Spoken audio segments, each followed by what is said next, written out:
All right, chapter 8. This chapter on language and culture uh, gives you some very broad principles that I think are really important, but then also goes into a lot of detail on specific languages. And when we get to that section, I will probably go relatively quickly. I think it's more important to elaborate, at least in this lecture, on the broad principles. So this is sort of a preview of what the chapter covers. I will spend more time on functions, meaning, and language, and less time on the remaining part. So, functions of language. This is the purpose of language, the value of language, and it has a tremendous influence on you, on your life, on your views, on your interactions, on your relationships, probably than you realize. Social interaction, the way we interact with other people in terms of our relationships, certainly to build a relationship, language comes in handy. Social cohesion, the sense of community and building camaraderie, building a team, whether that is for a group project, a corporate task, or simply something you and your roommate are trying to get done. It's a way that you can create cohesion. In terms of your own personal identity, here is when you're focusing on the ability to convey a sense of uniqueness in terms of how you are different from the next person. Language and meaning. This is important. Language, you see the definition there. So it's important when a word is considered a part of language. Two things have to happen. That language symbol must be used consistently in that the meaning remains consistent with that symbol. If I say dehikame, what does dehikame? What does that mean? But if every time I use the word dehikame and it is my mouse, I just call it a dehikame, and you come to agree with that meaning. And so whenever I use the word dehikame for you and for me, it then refers to this. That dehikame has then become a word. It has then become language. So two things are necessary. Consistency, dehikame, always means the same thing. And shared meaning is the second requirement. In other words, there's a group of us that agree on the meaning of the symbol, in this case, dehikame. So consistency and shared meaning. The meaning of a word is fairly arbitrary. If I said dehikame means my mouse, well, what if it's supposed to mean my phone? What if it's supposed to mean my pen? I mean, in a sense, it's a bit arbitrary, and language is arbitrary. That is also the reason, by the way, that slang is created, or that every generation there's oftentimes a new form of sub-language, whether it's an existing word that has an alternative meaning. It's no longer hot as in temperature, it's hot as in extremely good looking. Bad isn't bad, it's bad. It has a different meaning. It changes all the time, and it's true in many different cultures. Your book talks a little bit about language variations, and you can see those described here. Okay.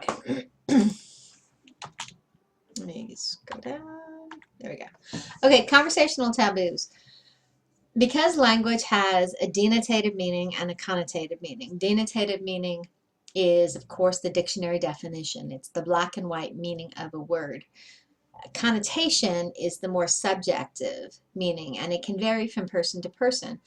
I can call somebody a jock, and to me that means athlete, but to them it means a dumb, stupid athlete. It's somebody who plays sports but is unintelligent, and they have simply a different interpretation to the word jock. So I use the word jock in the way that it means to me, but that person is offended. Why? Because of connotations. So certainly there are different cultural taboos, perhaps on a particular subject. You don't talk about certain issues. Certain words have a long history of negative connotations and are controversial and damaging when used, and so we don't use them. It's not allowed. Synergy between language and culture. This is important.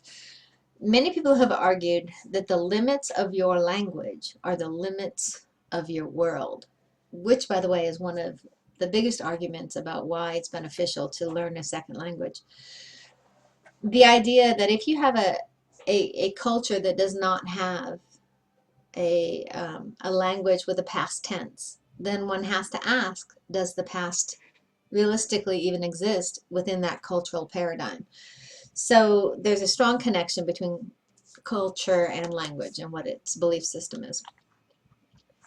Use of language. This is where your book gets into a variety of different types and looking at particular qualities or trends, norms within a language and what that says about the culture it's a part of.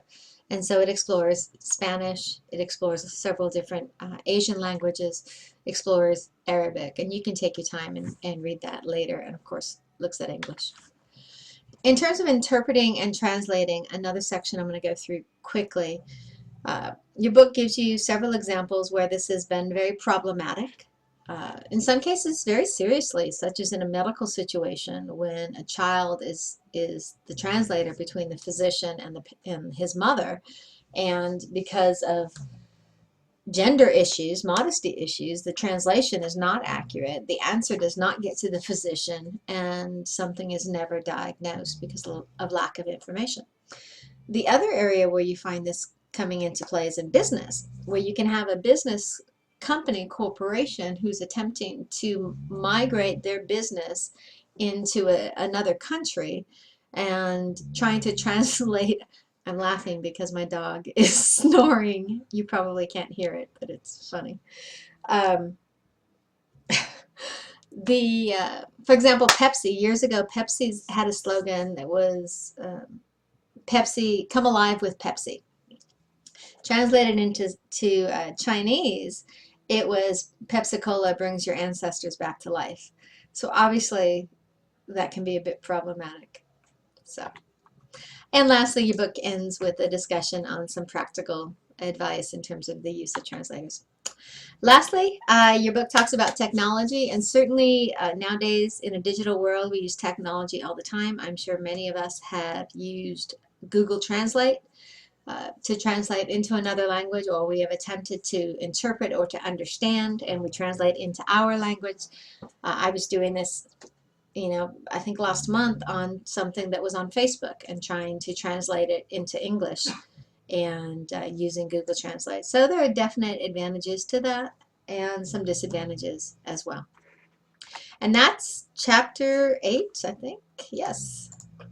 That's the chapter in a nutshell. So I will see you online. Take care. Have a great week.